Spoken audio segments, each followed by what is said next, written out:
तीन बुजुर्गों ने एक 23 साल लड़की को 2 लाख रुपये में खरीदा और उसे खरीदने के बाद लगातार उसके साथ संबंध बनाए और बाद में उसे गर्भवती कर दिया जाता है।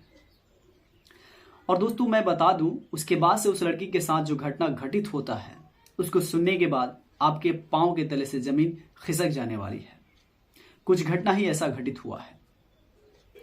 दोस्तों इस घटना की पूरी सच्चाई जानने के लिए हमारे वीडियो को अंत तक जरूर देखें। नमस्कार, मैं हूं राज और आप देख रहे हैं क्राइम दुनिया की। दरअसल ये जो घटना है ये घटना है रायपुर छत्तीसगढ़ की। रायपुर छत्तीसगढ़ में एक ममता नाम की लड़की रहा करती थी। ममता की उम्र 23 वर्ष थी। ममता एक गरीब परिवार से बिलोंग करती थी। उसके माता पिता बेहद गरीब थे। वो कैसे मजदूरी करके भरण पोषण करते थे, अपने घर को चलाया करते थे। ममता उसी घर से ताल्लुक रखती थी, लेकिन ममता पढ़ने में तेज थी और खूबसूरत थी। हालांकि वो गरीब परिवार से बिलोंग करती थी, इससे कोई मैटर नहीं करता। उसके माता पिता भी उसे पढ़ाने के लिए पैसा इंतजाम कर लेते हैं।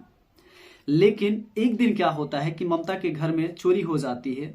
चोर आते हैं और उसके घर से जितने भी जेवरात और कुछ पैसा होते हैं सबको चुरा कर लेकर चले जाते हैं।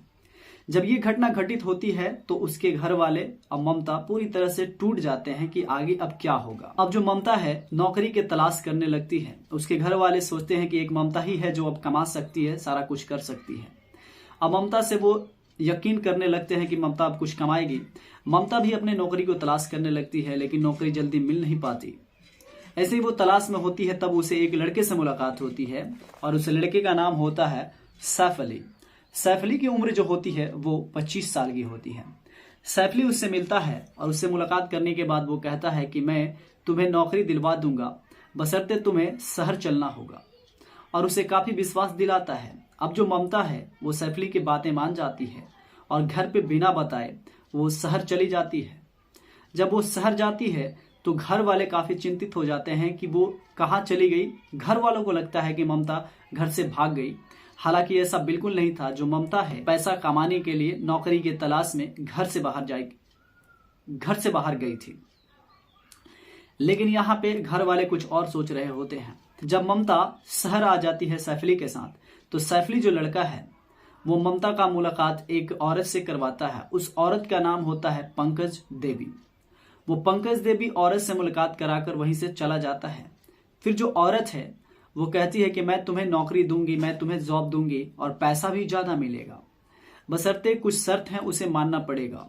अब जो ममता है ये तो पहले से ईगर है, उत्सुक है पैसों के लिए। ये कहती है कि ठीक है, क्या नौकरी है यह मैं करूंगी, मुझे पैसों की सख्त जरूरत है, मेरे घर की आर्थिक हालात बहुत ही बुरे हैं। अब जो पंकज देवी जो औरत है वो कहती है कि तुम्हें एक बुजुर्ग से शादी करना होगा और वो बुजुर्ग बदले में तुम्हें 2 लाख रुपया देगा। ये सोचती है, थोड़ा सा रुकती है, सोचती है कि एक बुजुर्ग से शादी करना कहाँ तक ठीक रहेगा। बाद में ये भी देखती है कि घर पे पैसों की बहुत ही तंगी है, आर्थिक स्थिति बहुत ही खराब है। वो मान जाती है। ममता कहती है कि ठीक है, मैं उस बुजुर्ग से शादी करूंगी। अब वो जो औरत है उस बुजुर्ग को बुलाती है और कहती है कि यही लड़की है, इससे तुम शादी कर लो और 2 लाख रुपया दे दो। वो बुजुर्ग भी कहता है कि ठीक है, ये मुझसे शादी करे और मैं इसे 2 लाख रुपया दे दूंगा। फिर क्या होता है, जो ममता है बिन बताए अपने घर वालों को उस बुजुर्ग से शादी कर लेती है। शादी करके उस बुजुर्ग के घर चली जाती है। वहां पे जब जाती है, जब वो रात होता है, सुहाग रात वाला दिन, उस दिन जैसे ही ममता वहां पे बैठी होती है तब तक 2 बुजुर्ग उसके रूम में और आ जाते हैं। एक ममता का बुजुर्ग पति और 2 बुजुर्ग और आ जाते हैं और वो तीनों उसके साथ संबंध बनाते हैं। हालांकि जो ममता है इसका विरोध करती है कि मेरा पति तो ये है, ये 2 आदमी और कहां से आए। लेकिन वो कहते हैं कि अगर तुम संबंध नहीं बनाओगी तो मैं तुम्हें 2 लाख रुपया नहीं दूंगा। अब जो उसका पति है इस तरह से बातें करता है कि 2 लाख रुपया तभी मिलेगा जब तुम हम लोगों से संबंध बनाओगी। ममता अब मरता क्या नहीं करता, ममता इन बात को कहती है कि ठीक है। फिर वो जो बुजुर्ग है इसे 2 लाख रुपया देता है और ये जो ममता है अपने घर भेज देती है। घर वो पैसा भेज देती है और ममता के साथ ये कृत्य शुरू हो जाता है। लगातार ऐसे उसके साथ संबंध बनाए जाते हैं और ये 3 बुजुर्ग उसके साथ संबंध बनाते हैं।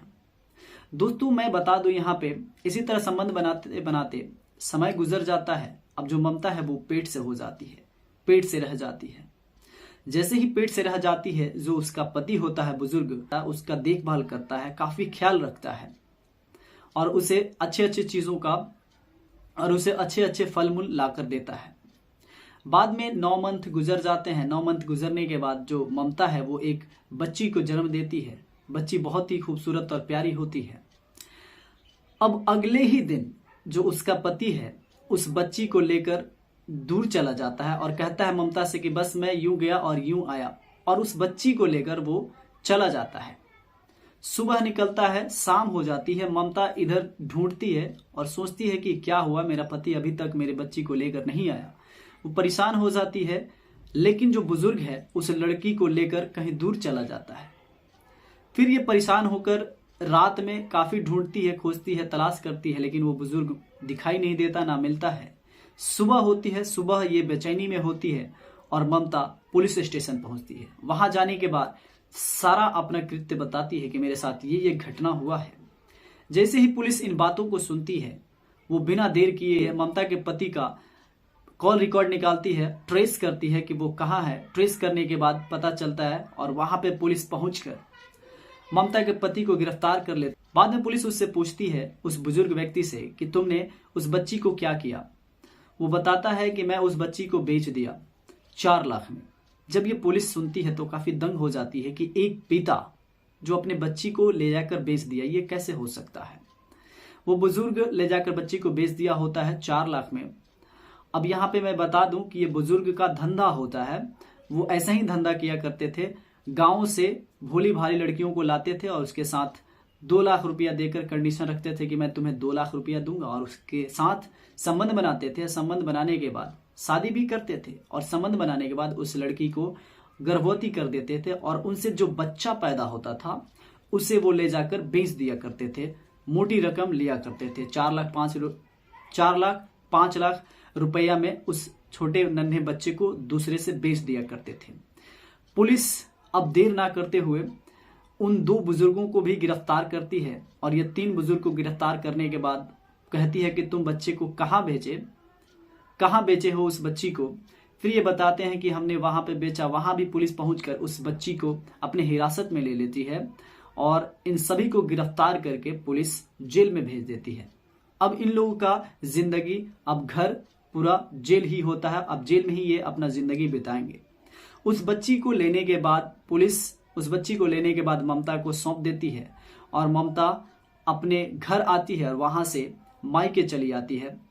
अब ममता अपने मायके आकर यहाँ पे अपना जिंदगी बसर कर रही है और उसके जो पतिदेव है यानी कि जो उसका जिंदगी अब जेल में कट रहा है। दोस्तों मैं बता दूं यहाँ पे कि जो बुजुर्ग था उसका ये धंधा था। वो बुजुर्ग ऐसे ही लड़की को बहला फुसलाकर पैसों का लुभावना देकर उसे यहाँ पे लाकर उसके साथ संबंध बनाकर उसे गर्भवती कर देते थे और उसके साथ उसका जो बच्चा होता था उस बच्चे को बेचकर मोटी रकम पैसा कमा लिया करते थे। तो ये धंधा था बुजुर्गों का। दोस्तों ये बिल्कुल गलत है। समाज में जब ऐसे घटना घटित होता है तो बिल्कुल बियरेबल नहीं होता, इसे सहन नहीं किया जा सकता है। ये बिल्कुल गलत होता है। यहाँ पे एक पिता ही अपने बच्ची को ले जाकर बेच देता है, ये बिल्कुल गलत है। ऐसा उस बुजुर्ग को नहीं करना चाहिए। हालांकि उसकी की गई गलती का, उसकी की गई जो कृत्य है उसके लिए पुलिस सजा देती है और उसे जेल में बंद कर देती है। तो दोस्तों इस कहानी को सुनने के बाद आपके मन में क्या विचार आता है? आपके मन में जो भी विचार आता है उसे कमेंट बॉक्स में जरूर बताएं। दोस्तों एक बात और बता दूं कि इस कहानी को सुनाने का उद्देश्य आपको परेशान करना नहीं है, ना ही आपकी भावनाओं को ठेस पहुंचाना है। अगर किसी भी बातों से आपको ठेस पहुंचती है तो उसके लिए मैं माफी चाहूंगा।